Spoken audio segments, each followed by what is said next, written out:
how to change language in Zangi. Ready to switch the language in your Zangi app? It's super straightforward. Let's get into it. Okay, first up, open your Zangi app on your device. Let me open mine.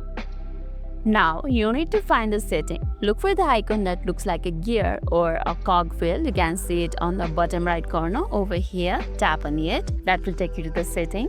Just scroll down and there you can see an option for Zangi languages. It's right over here. Tap on it. And inside it, you will see a list of all the languages available in Zangi. Simply look for the language that you want to use and tap on it. Let it be Turkish.